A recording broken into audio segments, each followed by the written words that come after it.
Hello and welcome to The Print. We have with us Union Minister for Road Transport and Highways, Nitin Gadkari. Sir, welcome to The Print. I have my colleague, Senior Editor, Maushmi Das Gupta. Well, the highway sector, as far as Dwarka Expressway is concerned, has been grabbing headlines, and for all the wrong reasons.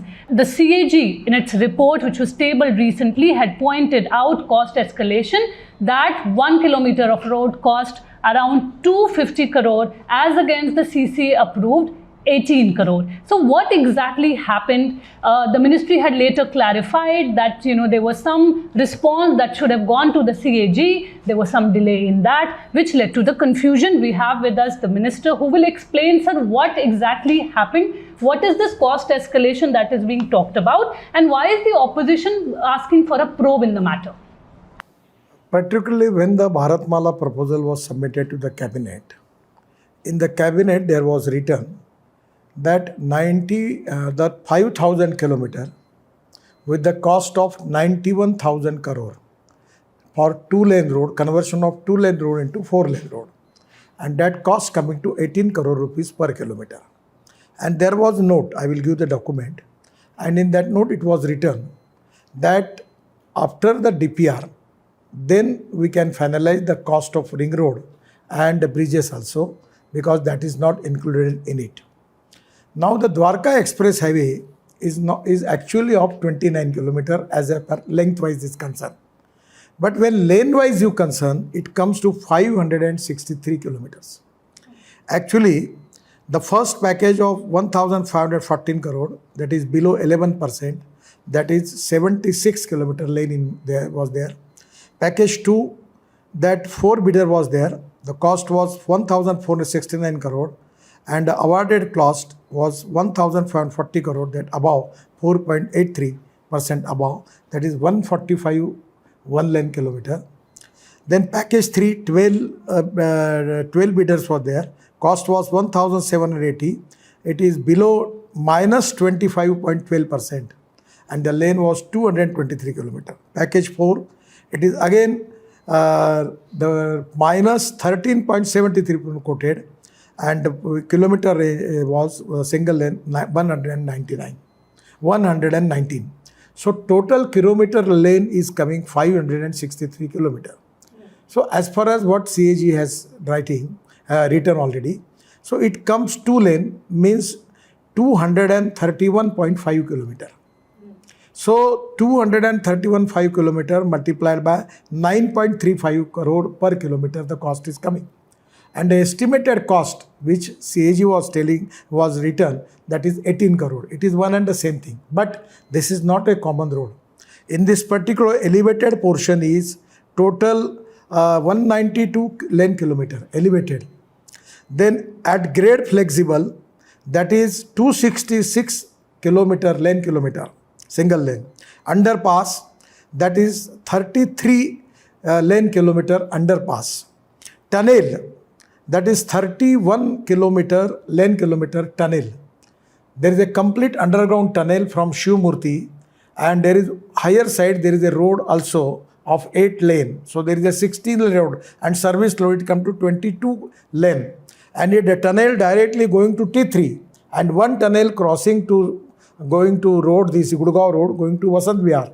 So the ROB, the at grade rigid, it is 29 kilometer single lane, and ROB is a total 12 lane kilometer ROB in this project. After that, there is minus 12% below the tender, and we save the money. But total lane kilometer is 563 kilometer. Unfortunately, the CAG counted only 29 km because distance was 29 km and 2-lane paved shoulder, the cost was 18 crore. Now it comes to 9.35 crore per lane kilometer.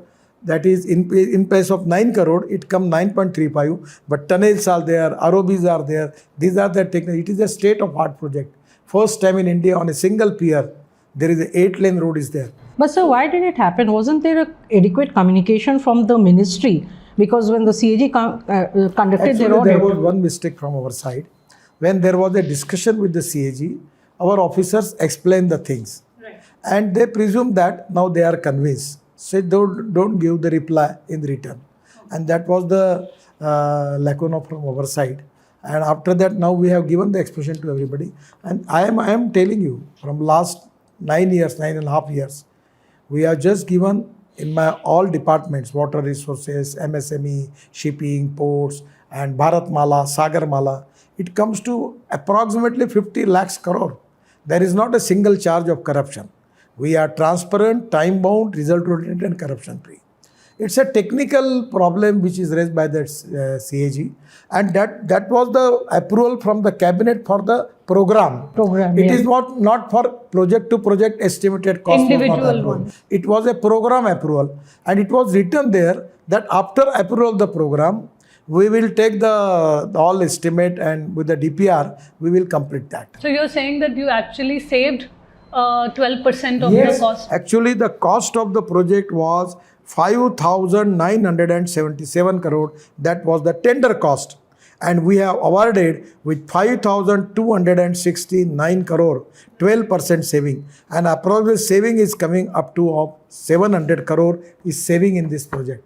And the cost as far as CAG, which was estimated for 2 lane paved shoulder, the cost was 9.39 crore per lane kilometer, and here tunnels, railway overbridges, all the things, it comes to 9.35 crore per single lane kilometer.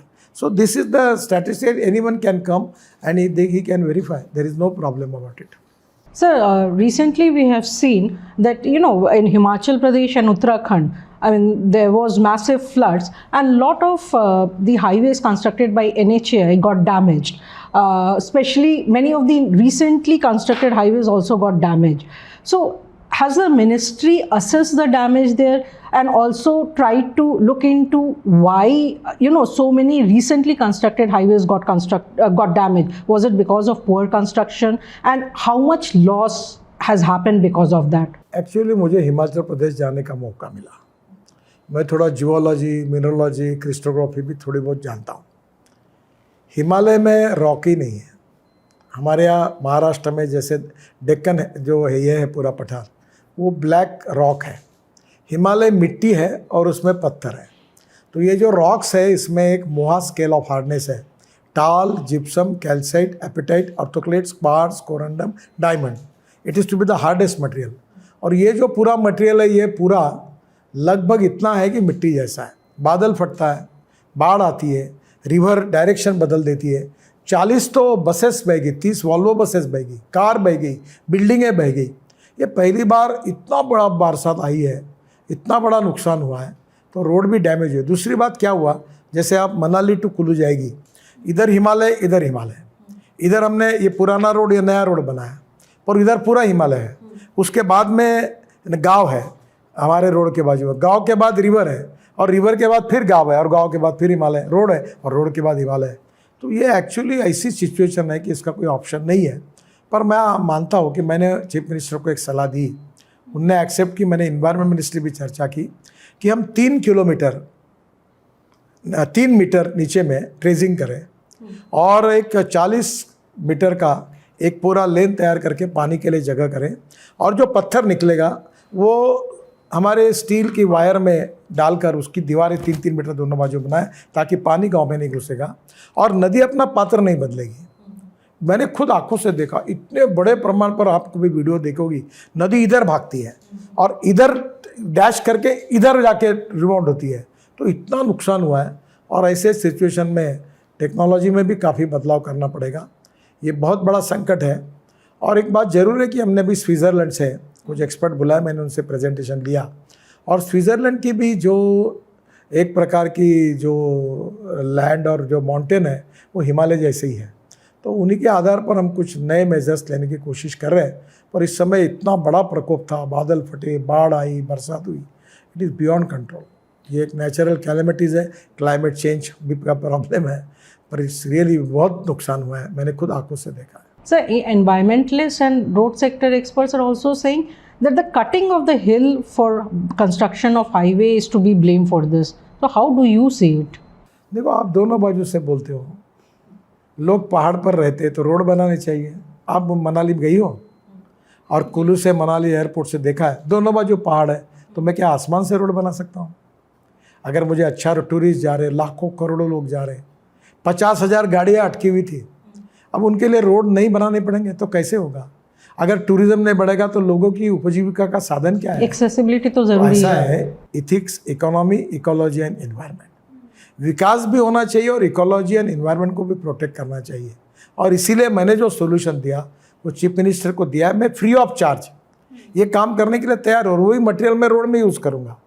मैं महाराष्ट्र में जहाँ पानी की कमी है वहाँ हम दौड़ने वाले को पानी को चलने के लिए लगाओ, चलने वाले पानी को रुकने के लिए लगाओ, रुके हुए पानी को ज़मीन को पीने के लिए लगाओ, गांव का पानी गांव में, खेत का पानी खेत में, घर का पानी घर में।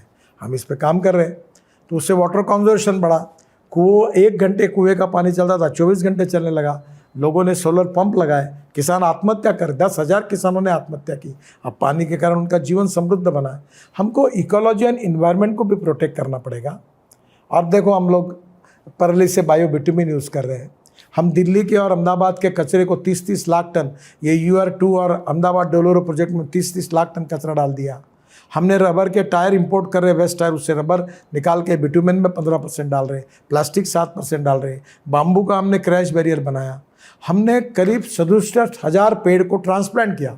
100 साल पुराने पेड़ वड़ के मैंने पैठन जगह है औरंगाबाद के पास, हमारे साउथ इंडिया के फिल्म इंडस्ट्री के बहुत बड़े एक्टर है, विलन का काम करे, सयाजी शिंदे, उनका NGO है, उनके साथ काम किया और हमने उन पेड़ों को ट्रांसप्लांट किया। तो हम लोग 3.5 करोड़ हमने नए पेड़ लगाए, वो अटैक किया है। और हम इन्वायरमेंट के विरोध में है क्या? देखो, इकोलॉजी एंड इन्वायरमेंट भी चाहिए और रोड भी चाहिए, पर हिमालय ऐसी ज्योग्राफी है कि वहाँ हम प्रॉब्लम ही है। पहले तो रिवर के बाजू में रोड बने थे, तो टनल बना रहे, प्रॉब्लम को सॉल्व कर रहे हैं। दोनों के बीच में, दोनों को प्रोटेक्ट करके हमको इन्वायरमेंट और फॉरेस्ट को भी प्रोटेक्ट करके डेवलपमेंट को भी आगे ले जाना पड़ेगा, क्योंकि लोगों का जीवन भी हमको सस्टेनेबल करना होगा। So the BJP government will be completing 10 years next year. How do you assess the performance of the highway sector since 2014? देखिए, मैं इतना ही कह सकता हूँ कि 47 को हमको स्वाधीनता मिली और हम देश का अमृत महोत्सव बनाकर 75 साल पूरे कर रहे हैं और इसमें से 60 साल मौका कांग्रेस को मिला। हमारे यहाँ मोदी जी के नेतृत्व में 2014 में हम आए, आज लगभग हम 10 साल पूरे करेंगे। तो मैं दावे के साथ कह सकता हूँ कि 60-65 साल में जो कांग्रेस नहीं कर पाई, उससे ज़्यादा रोड का काम हमने, हाईवे का काम किया है। मैं आया तब 92,000 किलोमीटर रोड नेशनल हाईवे था, अब 1,47,000 किलोमीटर हुआ है। हमारे देश में हम second largest in the world है, 65 लाख किलोमीटर की रोड लेंथ है और 40% ट्रैफिक नेशनल हाईवे पे है। और उसके बाद हमने जो काम किया है, दिल्ली से देहरादून 2 घंटे में, हरिद्वार 1.5 घंटे में, दिल्ली से जयपुर 2 घंटे में हो जाएगा, दिल्ली से अमृतसर 4 घंटे में, चंडीगढ़ 2.5 घंटे में, चंडीगढ़ से मनाली 9 घंटे लगते थे, वो 3 घंटे में हो जाएगा, दिल्ली से कटरा 6 घंटे में, श्रीनगर 8 घंटे में, मुंबई 12 घंटे में, बंगलोर से मैसूर 1 घंटे में हमने कर दिया रोड। अब चेन्नई से बेंगलोर 2 घंटे में। ऐसे कितने हाईवे बना रहे, ग्रीन एक्सप्रेस हाईवे बना रहे हैं। तो मुझे लगता है कि अब कहीं भी, अरुणाचल, मेघालय, त्रिपुरा, अब देश के कोई भी कोने में जाओ और हमारे कार्यकर्ता को नहीं, ड्राइवर को पूछो, वो आपको बताएगा कि देश में हाईवे में कितना सुधार हुआ है। और मुझे लगता है कि water, power, transport and communication, ये 4 चीज़ें मोदी जी के नेतृत्व में जो विकसित हुई है, इसके कारण इंडस्ट्री, ट्रेड, बिजनेस को बढ़ावा मिला है। इंडस्ट्री आएगी, कैपिटल इन्वेस्टमेंट आएगी, रोजगार निर्माण होगा और रोजगार निर्माण होगा तो पर कैपिटल इनकम बढ़ेगा, पर कैपिटल इनकम ग्रोथ बढ़ेगी। और हिंदुस्तान, मोदी जी का सपना है कि $5 ट्रिलियन की इकोनॉमी बने, हिंदुस्तान दुनिया की सबसे बड़ी आर्थिक महाशक्ति बने, सुपर इकोनॉमिक पावर बने, आत्मनिर्भर भारत बने। ये मार्ग रोड से जाता है और रोड से समृद्धता और संपन्नता आती है। रोड से लॉजिस्टिक कॉस्ट जो है, जो 16% है, वो सिंगल डिजिट है, 9% में 2024 समाप्त होने के पहले लाने की हम कोशिश कर रहे हैं। डीजल पेट्रोल के लिए electric, ethanol, methanol, biodiesel, bio LNG, bio CNG, hydrogen, ये नए नए फ्यूल ला रहे हैं। जो देश में बनती है, 16 लाख करोड़ का इंपोर्ट है, वो कम होगा। प्रदूषण कम होगा, import substitute, cost effective, pollution free. अब इलेक्ट्रिक हाईवे हम बना रहे हैं दिल्ली से जयपुर, तो नेचुरल इन सब बातों के परिणामों से देश का विकास होगा, नए रोजगार की निर्मित होगी और आत्मनिर्भर भारत बनेगा। और मोदी जी के नेतृत्व में आने वाले समय में हम तीसरे नंबर की वर्ल्ड की इकोनॉमी बनने का प्रयास कर रहे हैं। निश्चित रूप से हम यशस्वी होंगे। सर 2014 में जब आपने चार्ज लिया हाईवे सेक्टर का, तो इन अ वे कहा जाता है कि आपके अंडर में हाईवे सेक्टर जो है, there was a turn around of the highway sector. मतलब जहाँ पे पर डे जितना रोड बनता था, आपके अंडर में it got doubled, and there is this perception also that you are among the better performing ministers of this government 2014 onwards. The number of kilometers of highways that have been constructed, the innovative technologies that have been used, but also there is a perception that you have not got your due in this government. So what do you have to say to that? What? You have not got your due in the government. No, everything is there. Actually, हम जो कुछ काम कर सके वो प्रधानमंत्री जी और बाकी सब डिपार्टमेंट और राज्य सरकार के सहयोग के कारण कर सके। देखो, इन्वायरमेंट फॉरेस्ट क्लियरेंस हमको भारत सरकार और राज्य सरकार का लेना पड़ता है। यूटिलिटी शिफ्टिंग में राज्य सरकार और म्यूनिसिपल कॉर्पोरेशन का सहयोग लगता है। लैंड एक्विजिशन राज्य सरकार के सहयोग से करते हैं। बजट हमको वित्त मंत्री जी ने 2,80,000 करोड़ का दिया है। हम पब्लिक प्राइवेट इन्वेस्टमेंट भी ला रहे हैं, पैसे की कोई कमी नहीं है। हमको सब लोगों ने जो सहयोग किया उसी में प्रधानमंत्री के नेतृत्व में हमने ये काम किया। सर, प्राइम मिनिस्टर ने अभी जब रेड फोर्ट से एक स्पीच दिया, उसमें उन्होंने कहा कि नेक्स्ट ईयर 2024 में भी मैं यहाँ से जनता को संबोधित करूँगा। तो आप कितना कॉन्फिडेंट हैं कि एनडीए की सक्सेस को लेके as far as Lok Sabha elections are concern? देखो, हमने जो कांग्रेस 60-65 साल में नहीं की वो हमने इस 10 साल में करके दिखाया, और इसलिए मुझे विश्वास है कि इस देश को हम दुनिया की आर्थिक महाशक्ति बनाना चाहते हैं। आत्मनिर्भर भारत बनाने का हमारा सपना है। $5 ट्रिलियन बनाने की इकोनॉमी बनाने की हमारा उद्देश्य है। और जिस प्रकार से देश आगे जा रहा है, देश में एक्सपोर्ट बढ़ रहा है, रोजगार की निर्मित हो रही है, अच्छा इंफ्रास्ट्रक्चर तैयार हो रहा है, वाटर, पावर, ट्रांसपोर्ट, कम्युनिकेशन में हम बढ़ रहे हैं, टूरिज़्म को अच्छा बढ़ावा मिल रहा है, तो जनता ये विकास के कार्यों को देखकर मोदी जी के नेतृत्व में हमको फिर से बहुत अच्छे वोटों से चुनकर देगी और 2024 में हमारी सरकार आएगी और मोदी जी निश्चित रूप से प्रधानमंत्री बनेंगे। सर, एक इंडिया अलायंस बनकर आया है जो कि काउंटर कर रहा है एनडीए को। आपने देखा होगा कितने सारे उसमें लीडर्स हैं। आपको क्या लगता है उनमें से कौन एक है जो एक तरह से फिर भी एक थ्रेट एनडीए को दे सकता है? कोई हमको थ्रेट नहीं है। जब हम स्ट्रांग होते हैं और बाकी लोग वीक हो जाते हैं तो अलायंस बनती है। ये अलायंस बनने का कारण यही है कि हम स्ट्रांग हैं और उनको पता है कि हम इनको नहीं हरा सकते, इसलिए जो दुर्बल लोग थे सब इकट्ठा हो गए। तो ये politics is a game of compromises, compulsions, limitations and contradiction चलते रहता है। मुझे नहीं लगता कि ये सब कोई 2+2 4 नहीं होता। मुझे याद है कि इंदिरा जी के खिलाफ सब पार्टियाँ एक हुई थी, कांग्रेस हो, जनसंघ व लोक दल, समाजवादी पार्टी, और एक बड़ी आघाड़ी बनी थी। और जब उनके वोटों की तुलना की थी तो ऐसा लग रहा था कि वो जीत जाएंगे, और उस चुनाव में कांग्रेस जीत गई। तो 2+2 4 राजनीति में नहीं होते। और ये लोग कितने भी इकट्ठा होंगे, ये इसीलिए हुए कि हम स्ट्रांग हैं, हमने अच्छा काम किया है और हमको हरा नहीं सकते इंडिविजुअली, इसलिए उन्होंने अलायंस का निर्माण किया है। और दूसरी बात, उन्होंने नाम बदल दिया है। जब देखो कोई उद्योग व्यापार क्षेत्र में कोई आदमी दिवाला पिटता है तो अपना पुराना नाम हटाकर नया नाम लेता है और फिर से नया अकाउंट खोलता है बैंक में, क्योंकि एनपीए होने के बाद बैंक में फिर नया लोन मिलता नहीं, फिर नए नाम से फिर बैंक में जाके लोन लाता है। ये वैसी बात है, जिनका दिवाला पिट चुका है वो नया दुकान खोल रहे हैं। पर ऐसा कहा जा रहा है कि जो इंडिया अलायंस है, जो नाम अपने आप में है, वो जनता के बीच थोड़ा एक तरह से पॉपुलर हो रहा है। मुझे नहीं लगता। ये तो अनेक बार हुआ, अनेक आघाड़ियाँ हमारे खिलाफ लोग इकट्ठा हुए बने हैं। अब एनडीए का भी फॉर्मेशन हुआ है, मुझे इसकी कोई संभावना नहीं लगती। Sir, when you took over as highway ministers, at that point of time, you also proposed that all the infrastructure ministries there should be one infrastructure ministry, omnibus ministries. उस बारे में proposal भी हुआ था, बातचीत भी हुई थी. So what is your view on this? That instead of having separate rail, कितने मंत्रालय बनाना और किस व्यक्ति को कौन सा मंत्रालय सौंपना, ये प्राइम मिनिस्टर का प्रिविलेज होता है। अमेरिका में ऐसा है कि वहाँ इंफ्रास्ट्रक्चर की एक ही मिनिस्ट्री है और कुछ देशों में अलग अलग मिनिस्ट्री है। तो मुझे लगता है ये तो प्रधानमंत्री का ही अधिकार है और जो उचित होगा वो निर्णय वो करेंगे। सर 2024 में बीजेपी अगर आती है वापस, तो आप क्या you would want to be the highway minister only, और you are interested in other sectors? आपको फिर से बताया कि प्रधानमंत्री के नेतृत्व में चुनाव जीता जाएगा, और जब नेतृत्व की वो शपथ लेंगे तो अपना मंत्रिमंडल और विभाग ये बनाने का उनका अधिकार है, ये उनकी फ्रीडम है, उनका प्रिविलेज है। उसके आधार पर उसका निर्णय वही करेंगे और वही बता पाएंगे।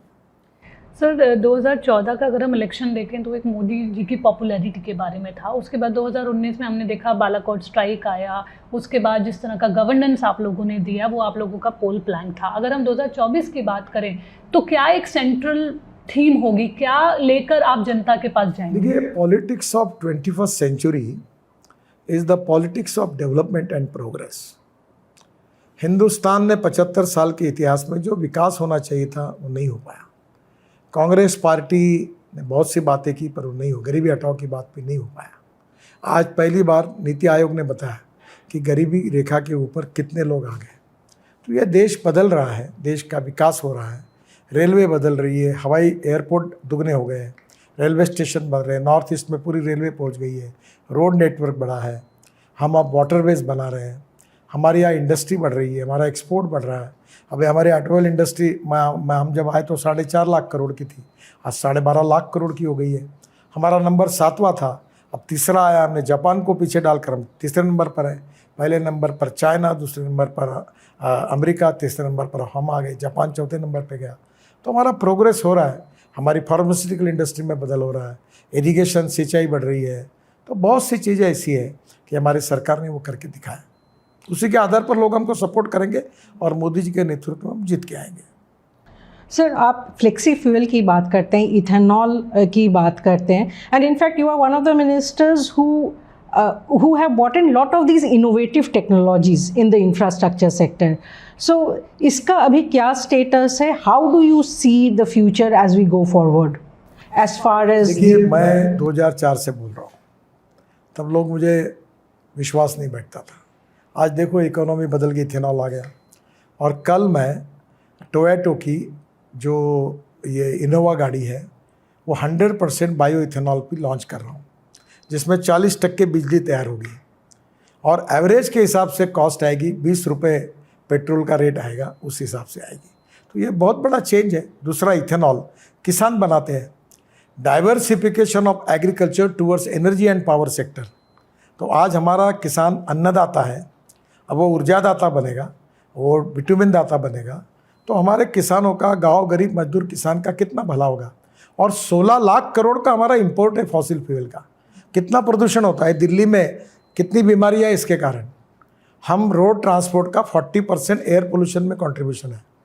और मैं मानता हूँ कि हमारे बायोफ्यूल, इलेक्ट्रिक और मेथनॉल, हाइड्रोजन, इससे देश में प्रदूषण कम होगा, सस्टेनेबल जीवन लोगों का अच्छा होगा, इंपोर्ट कम होगा, इकोनॉमी सुधरेगी, नए रोजगार निर्माण होंगे, किसानों का भला होगा और देश सुपर इकोनॉमिक पावर बनेगा, आत्मनिर्भर भारत बनेगा। बस इसके लिए तो स्केलिंग अप की भी ज़रूरत है, क्योंकि अभी जो है मतलब टेक्नोलॉजीज़ की बात हो रही है, जो नई टेक्नोलॉजीज़ की, अनलेस एंड अनटिल वो उस लेवल पे ना पहुँचे कि मास यूज़ कर पाए, तब तक तो उसका मतलब डायरेक्ट ये बढ़ रहा है ना। आप देखिए, अभी इलेक्ट्रिक स्कूटर और इलेक्ट्रिक कार, अब 10,000 बसेस भारत सरकार ले रही है, कितना पॉपुलर हो गया। तो आप ये समझिए कि आज वेटिंग लिस्ट लग गई इलेक्ट्रिक कार के लिए। तो इसका मतलब ये कॉस्ट इफेक्टिव है, पोल्यूशन फ्री है और लोग कन्विंस है, इसीलिए हो रहा है। सर, आपने इसके बारे में भी बात की हुई है, थोड़ा सा अगर आप इसके बारे में और बता सके कि India should focus on turning hair into an agri product, तो इससे आपका क्या मतलब, क्या देखिए, ये हमारी चावल हमारे पास surplus, corn surplus, sugar surplus, हमारे देश में वीट सरप्लस, तो भाव नहीं मिल रहे। हम एमएसपी के नीचे मार्केट और कमर्शियल प्राइस है, और इसलिए आने वाले समय में हमारा किसान अनाज, हम तो अन्नदाता है किसान, और उसके साथ ऊर्जादाता बनेगा। तो ये जो 16 लाख करोड़ का जो इम्पोर्ट है, उसमें से 2-3-4 लाख करोड़ अगर किसानों में जाएंगे, रूरल एग्रीकल्चर इकोनॉमी में आएंगी, तो उनकी परचेसिंग पावर बढ़ेगी। जैसे स्मार्ट सिटीज़ है, स्मार्ट विलेजेस बनेंगे, वहाँ अच्छे एजुकेशन स्कूल, हॉस्पिटल्स आएंगे, और जो आज 120 एस्पिरेंट डिस्ट्रिक्ट्स हैं जो सोशली, इकोनॉमिकली, एजुकेशनली बैकवर्ड है, और 500 ब्लॉक्स हैं, वहाँ का ग्रोथ रेट बढ़ेगा तो हिंदुस्तान आत्मनिर्भर भारत बनेगा।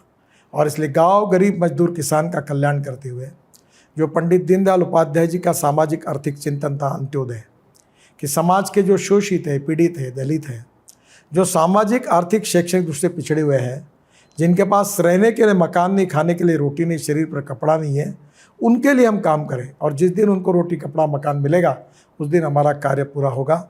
हम उसी दिशा से जा रहे हैं और उसी दिशा में हमको ये परिणाम पूरे मिलेंगे, ये मेरा विश्वास है। सर, अभी जैसे बीजेपी को एक तरह से इस तरह की पार्टी माना जाता है जहां पर यंग जो फेसेस हैं, जो यंग एनर्जी है, उनको काफ़ी फोकस में रखा जाता है। तो अगर हम आज के टाइम में देखें तो आप ऐसे कौन से यंग फेस को आप कहेंगे बहुत ही प्रॉमिसिंग हैं अभी बीजेपी में? हम भी यंग हैं। देखिए, भारतीय जनता पार्टी ये पिता पुत्र की और माँ बेटों की पार्टी नहीं है। भारतीय जनता पार्टी विचारधाराओं के आधार पर देश के लिए काम करने वाली पार्टी है। नेशनलिज्म हमारा, राष्ट्रवाद हमारा आत्मा है, गुड गवर्नेंस एंड डेवलपमेंट हमारा मिशन है, और पंडित दीनदयाल उपाध्याय जी का चिंतन, सामाजिक आर्थिक चिंतन, अंत्योदय हमारा उद्देश्य है। और इसलिए जो कार्यकर्ता, युवा कार्यकर्ता आते हैं उनको प्रोत्साहन मिलता है। अटल जी कहते थे कि प्रधानमंत्री आएंगे, बदल जाएंगे, पार्टी आएगी, चली जाएगी, पर ये देश यही रहेगा। हम देश के लिए काम करें, हम 2-4 रहे न रहे, पर देश का, हमारे मातृभूमि का वैभव अमर रहे माँ, ये हमारी साख है। और पीढ़ियाँ बदल रही है, नए लोग आ रहे हैं पार्टी में, नया नया नेतृत्व। मैं एक समय बहुत दीवार पर पोस्टर चिपकाने वाला कार्यकर्ता था, कभी दिल्ली नहीं आया था, पर इस पार्टी ने जिस कुर्सी पर अटल बिहारी वाजपेयी और अडवाणी जी बैठे, उस पर बैठने का मुझे मौका मिला। तो ये पार्टी निश्चित रूप से युवाओं को प्रोत्साहन देती है। मैं सबसे कम उम्र का बीजेपी का प्रेसिडेंट उस समय बना था, तो मुझे लगता है कि युवाओं को मौका मिलता है, पीढ़ियाँ बदलती है और हम उनके हाथ में सौंपते जाते हैं। यही हमारी प्रक्रिया है। और इसीलिए पार्टी में ये कंडीशन नहीं है कि प्रधानमंत्री के पेट से प्रधानमंत्री पैदा होगा, मुख्यमंत्री के पेट से मुख्यमंत्री पैदा होगा, एमपी के पेट से एमपी पैदा होगा और एमएलए के पेट से एमएलए नहीं। ये कार्यकर्ताओं की पार्टी है और उसी को प्रोत्साहन मिलता है। आपने वाजपेयी जी की बात की, तो मैं बस पूछना चाहूंगी कि आप एक ये जो पूरा एवोल्यूशन है बीजेपी का, उसको कैसे देखते हैं, जो एक एनडीए उस समय की और आज की थी? जनसंघ से लेकर संघ के और जनसंघ के अनेक स्वयंसेवक और कार्यकर्ताओं ने हमारी विचारधारा के लिए अपने जीवन को जो न्यौछावर किया है। इमरजेंसी में अनेक लोग जेल में गए, उन्हें बहुत यातनाएं सहन की। उन लाखों करोड़ों कार्यकर्ताओं के परिश्रम और बलिदान के कारण मेरे जैसे नई पीढ़ी के कार्यकर्ताओं को आज ये दिन देखने के लिए मिला है। उसके पीछे उनकी तपश्चर्या है। अटल जी और अडवाणी जी ने इस पार्टी को बड़ा किया है और हमको एक बड़ी पार्टी बनाकर हमारे हाथ में सौंपी है। हम उनकी किए हुए कार्य को कभी भूल नहीं सकते, और आज जो कुछ है उन कार्यकर्ताओं के कारण और उन नेताओं के कारण है। पर आज कुछ चेंजेस दिखते हैं आपको उस समय से लेके अभी तक? चेंजेस तो होते हैं। देखो, जो कल है वो आज नहीं, आज है वो कल नहीं। पहले धोती वाले लोग बहुत पार्टी में थे, अब तो कोई दिखता नहीं। अब पैजामा, शर्ट और कुर्ता, और अभी शर्ट पैंट के लोग आते हैं।